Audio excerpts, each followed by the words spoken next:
लो जी, मैं तो अज बाबा दिनों बाद आया तो माशाअल्लाह फसल साड़ी बड़ी बेहतरीन है।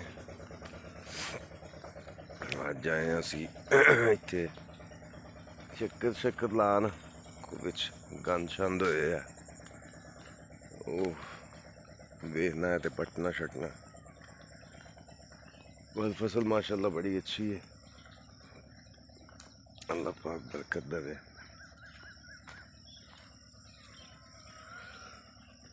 फिर बड़े दिनों बाद मैं सुबह टाइम उठा।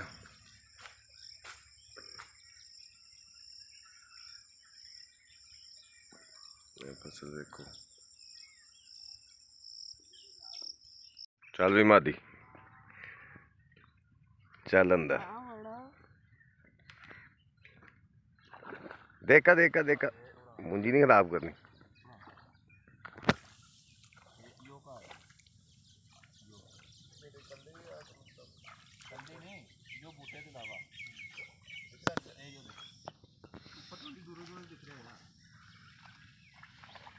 छोटा छोटा है ना, उन्हें पैर ना लंघ लंघ ना दो मिनट पाओ।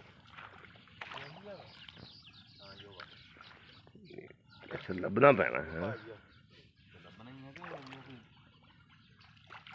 एको जगह ना सारे इकट्ठे हो फैलो साइड पर एक बारी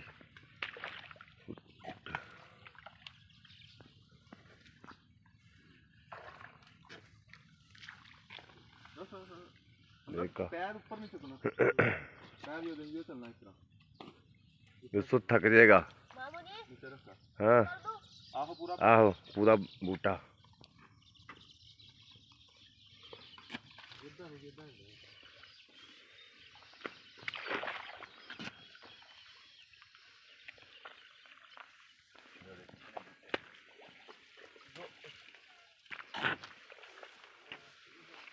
देखना भी तो पैना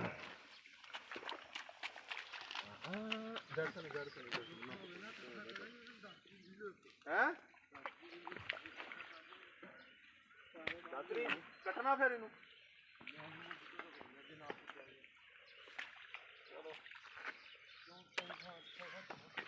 भाई पता कल क्या करी भाई मैं 5000 किला लेनी मैं तो मां चुदा यो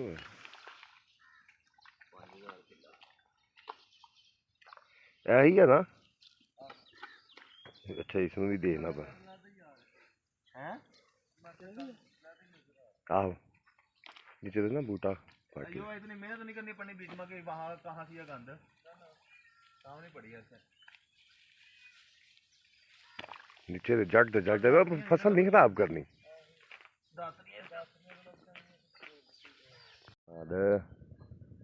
थक गया